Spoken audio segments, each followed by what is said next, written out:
The telltale heart. It's true, yes. I have been ill, very ill, but why do you say that? I have lost control of my mind. What do you say that I'm mad? Can you not see that I have full control of my mind? It's not clear that I'm not mad. Indeed, the illness only made my mind, my feelings, my sensors stronger, more powerful. My sense of hearing especially become more powerful. I could hear sounds I had never heard before. I heard sounds from heaven. I heard sounds from hell. Listen, listen, and I will tell you how it happened. You will see, you will hear now how healthy my mind is. It is possible to say how the idea first entered my heart. There was no reason for what I did. I did not hate the old man. I even loved him. He had never hurt me. I did not want his money. I think it was his eyes. His eye was like the eye of a vulture, the eye one of those terrible birds that I watch and wait while an animal dies and then fall upon the dead body and pull it into pieces to eat it. When the old man looked at me with his vulture eye, a cold feeling went up and down my back. Even my blood became cold, and so I finally decided I have to kill the old man and close that eye forever. So, do you think I'm a math? A madman cannot plan, but you should have seen me. During all that week, I was as friendly to the old man as I could be, and warm and loving. Every night about 12 o'clock, I slowly opened his door. And when the door was open wide enough, I put my hand in and then my head. In my hand, I held a light covered over which cold so that no light showed. And I stood there quietly, then carefully I lifted the cloth just a little to thin single. Thin small fell across that eye. And every morning I went to his room and with a warm, friendly voice I asked him how he had slept. He could not guess that every night just at 12 I looked at him as he slept. The eighth night I was more than usually careful. I opened the door. The hands of a clock moved more quickly than did my hand. Never before had I felt so strongly my own power. I was not sure for success. The old man was lying there, not dreaming what I was at his door. Suddenly he moved at his bed. You may think I became afraid, but no. The darkness in his room was thick and black. I knew he could not see the opening of the door. I continued to push the door slowly, softly. I put in my head, I put in my hand with the cover light. Suddenly, the old man sat straight up in bed and cried, "Who dares?" I stood quiet. For a whole hour I did not move. Not did I hear him again lie down in his bed.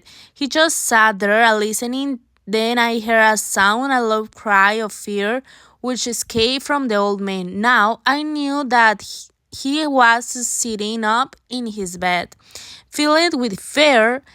I knew that he knew that I was there. He did not see me there. He could not hear me there. He felt me there. Now he knew that death was staying there. Slowly, little by little, I lifted the cloth until a small light escaped from under it, fall upon that vulture eye. It was open, wide open, and my anger increased, and its look straight me. I could not see the old man's face, only that I heard blue eye and the blood in my body become like ice. I have I not told you that my hearing had become unusually strong?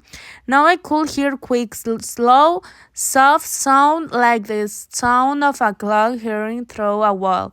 It was beating of the old man's heart. I tried to stand quietly, but the sound grew louder. The old man feared music had been great in it. Has dark silence of my bedroom, my anger become fear. From the heart was beating slowly that I was sure, but some must hear. So, I am mad, you say? You should have seen how carefully I was to put the body where no one could find it. First, I cooled off the head, then my arms and the legs. I was carefully to not let single drop of blood fall on the floor. I pulled up three boards to form the floor to put braces of the body. Then I put out gain carefully. No human eye could see it. As I finished, I worried heard that somebody was at the door. It was now 4 o'clock in the morning, but it's still dark. I had no fear, however, as meant I went down to open the door. There's 3 men at the door, 3 officers of the police. One the neighbors had heard an old man cry has called the police. These 3 had to ask questions and search the house. I asked the policeman to come in and cry, say I was a man in a dream. The old man I was away, he had gone to visit a friend in the country. I took them through the wall house, telling the church it wall. To church wall, I led them finally into the old man's bed as I playing a game with them. I asked them to sit down to walk for a while. Well, my easy, quiet manner made the policeman believe my story, so they talking with my friendly way. The sun became clearly, and I still they sat and talked. Suddenly, I knew that the sound was not in my ears. It was not just inside my head. At the moment, I must have become quiet, white. I talked scared faster and louder, and the sound too became louder. It was quick sound like a sound of a clock. Heard a thumb little metal. Louder become louder. Why did men not go? Louder and louder. I just quickly around the room. I pushed across from the noise to cover that terrible sound. I talked ever louder to men and sat talked and smiled. What is possible that they could not hear? No, they heard. I was certain of it. They knew. Now it's they how playing a game with me. I was suffering more than I could bear from their smiles and from the sound louder. Suddenly I could bear no longer. I pointed and to a voice cried, yes, I killed him. I pulled up the words and you shouted, I killed him, but why does his heart not stop beating? Why does it not stop?